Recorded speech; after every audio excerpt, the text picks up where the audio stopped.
Welcome to Alan technologies. இன்றைக்கி நம்ம என்ன பார்க்க போகிறோம்னா ஓடோ ERP சாஃப்ட்வேரில் மேனுஃபேக்சரிங் ஆப் எப்படி யூஸ் பண்ணுறது பார்க்க போகிறோம். ஃபஸ்ட்டு மேனுஃபேக்சரிங் ஆப் ஓப்பன் பண்ணிக்கோங்க. ஓப்பன் பண்ணிவிட்டு உள்ளே போனீங்கன்னா ஃபஸ்ட்டு ஓவர்வியூவில் ஒர்க் சென்டர் எல்லாத்தையும் காட்டும். இதெல்லாம் ஏற்கனவே இருக்க work centre. Assembly line 1, assembly line 2, drill 1 இதெல்லாம் ஏற்கனவே க்ரியேட் பண்ணி வச்சுருக்குது. இப்போ வந்து நான் இருக்கிற டேப்லாம் ஒன்று சொல்கிறேன். ஆப்ரேஷன்ன்ற டேப்பில் manufacturing order, work order, unbuilt order, scrap இதெல்லாம் இருக்கும். பிளானிங்கில் வந்து plan by production, plan by work centre அப்படின்னு சொல்லிட்டு நம்ம பிளான் பண்ணிக்கலாம். அடுத்தது வந்து ப்ராடக்ட்டில் வந்து product variant, bill of material, serials number இதெல்லாம் இருக்கும். ரிப்போர்ட்டிங்கில் வந்து நமக்கு தேவையான ரிப்போர்ட்டிங்லாம் இருக்கும். நம்ம பண்ண ரிப்போர்ட்டிங்லாம் இருக்கும். எவ்வளோ ஒர்க் பண்ணியிருக்கோன்றது. செட்டிங்ஸ், கான்ஃபிகரேஷன் வந்து செட்டிங்ஸு, ஒர்க் சென்டர், ஆப்ரேஷன் சொல்லிட்டு 3 ஆப்ஷன் இருக்குது. இப்போ நம்ம என்ன பண்ண போகிறோம், ஒர்க் சென்டர் எப்படி க்ரியேட் பண்ணுறதுன்னு சொல்லிட்டு உங்களுக்கு காட்ட போகிறோம். ஃபஸ்ட்டு இது ஏற்கனவே இருக்க 3 ஒர்க் சென்டர். இதில் வந்து இப்போ நியூவாக ஒரு ஒர்க் சென்டரை ஆட் பண்ணி காட்டுறேன். நியூன்ற பட்டன் கிளிக் பண்ணிங்கன்னா உங்களுக்கு புது ஒர்க் சென்டர் க்ரியேட் பண்ணுறதுக்கான ஃபார்ம் ஓப்பன் ஆகிடும். இதில் வந்து ஃபஸ்ட்டு ஒர்க் சென்டரோட நேம் கொடுக்குறோம். அடுத்தது இந்த ஒர்க் சென்டருக்கு ஏதாவது ஒரு டேக் எதுக்குன்னா நம்ம ஈஸியாக ஐடென்டிஃபை பண்ணுறதுக்காக டேக் கொடுப்போம். நான் இந்த ஒர்க் சென்டருக்கு வந்து அசம்பிளி லைன் 4ன்னு சொல்லிட்டு நேம் கொடுத்துக்கிறேன். இப்போ டேக் வந்து பெயிண்டிங் சொல்லிட்டு நான் டேக் ஒன்று கொடுத்துக்கிறேன்.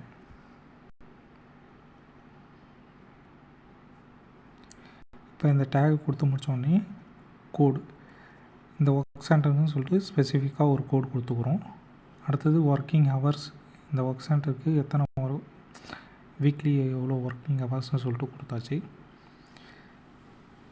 அதுக்கப்புறம் வந்து காஸ்டிங் இன்ஃபர்மேஷன், இதில் வந்து 1 மணி நேரத்துக்கு அந்த ஒர்க் சென்டரில் எவ்வளோ காஸ்ட் ஆகும், ஒரு எம்ப்ளாய்க்கு 1 மணி நேரத்துக்கு எவ்வளோ காஸ்ட் ஆகுன்றதை நம்ம இங்கே வந்து போட்டுக்கிறோம்.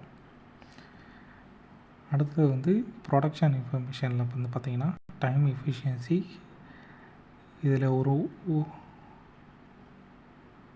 ஒரு நேரம் ஒரே நேரத்தில் எத்தனை ப்ராடக்ட் க்ரியேட் பண்ணுறது, அடுத்தது டார்கெட் இதெல்லாம் இதில் இருக்கும்.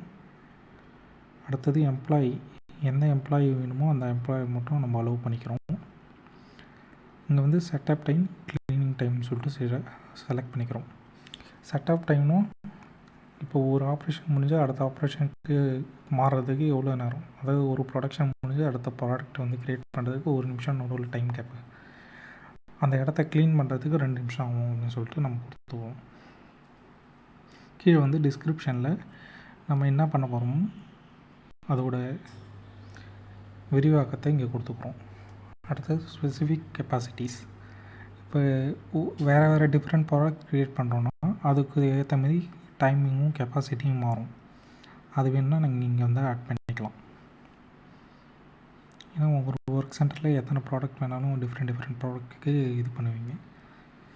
சரி, இப்போ வந்து ஓவர்வியூவில் போய் பார்த்தீங்கன்னா உங்களுக்கு வந்து ஒர்க் சென்டர் ஆட் ஆகிடுச்சு, அசம்பிளி லைன் 4ன்னு சொல்லிட்டு. சரி, இப்போ ஒர்க் சென்டர் ஆட் பண்ணியாச்சு. இப்போ வந்து மேனுஃபேக்சரிங் ஆர்டர் க்ரியேட் பண்ண போகிறோம். இப்போ புதுசாக ஒரு ப்ராடக்டை வந்து மேனுஃபேக்சரிங் பண்ணுறதுக்கு ஆர்டர் க்ரியேட் பண்ணுறோம். இதில் வந்து எடுத்தோடனே பார்த்தீங்கன்னா டு டூ மட்டும்தான் இருக்கும். நம்ம செய்ய வேண்டிய ஆப்ரேஷன்ஸ் மட்டும்தான் இதில் காட்டும். அந்த டு டூன்றதை எடுத்துட்டிங்கன்னா ஏற்கனவே செஞ்ச ஆப்ரேஷன்ஸையும் காட்டும். இங்கே டன்னுன்னு இருக்கிறதெல்லாம் செஞ்சு முடிச்ச ஆப்ரேஷன் க்ரீன் கலரில், ப்ளூன்னு இருக்கிறதெல்லாம் கன்ஃபார்ம் ஆனது, டிராஃப்ட்டுன்னு இருக்கிறது வந்து கன்ஃபார்ம் ஆகாதது. இப்போ வந்து நியூன்னு கிளிக் பண்ணி புதுசாக ஒரு மேனுஃபேக்சரிங் ஆர்டர் க்ரியேட் பண்ணுறோம். இதில் ஃபார்ம் ஓப்பன் ஆகும். நியூன்னு கொடுத்தோன்னே இதில் வந்துட்டு நம்ம ப்ராடக்டை செலக்ட் பண்ணிக்கிறோம். கேபினட் வித் டோர்ன்ற ப்ராடக்ட் செலக்ட் பண்ணிக்கிறோம். அது எத்தனை யூனிட் நம்ம தயாரிக்க போகிறோம்னு சொல்லி செலக்ட் பண்ணிட்டோம். இப்போ இது பில் ஆஃப் மெட்டீரியல் எதுவும் இல்லை. ஏன் இல்லைன்னா நம்ம ப்ராடக்ட் க்ரியேட் பண்ணக்குள்ளே அது கொடுத்துருந்தா தான் அது இருக்கும். இது வந்து மேனுஃபேக்சரிங் ப்ராடக்டாக இருந்தால் மட்டும்தான் அதுக்கு பிஓஎம் க்ரியேட் ஆகிருக்கும். இப்போ போய் பார்த்தா இன்வென்ட்ரியில் மேனுஃபேக்சரிங்ன்ற இது வந்து டிக் ஆகலை.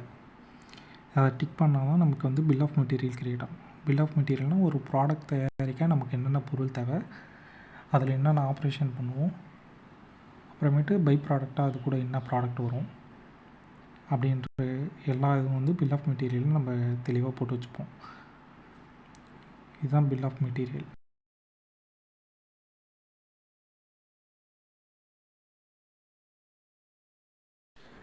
தேங்க்யூ. இதோட கண்டினியூஷனை பார்ட் 2ல் பார்க்கலாம்.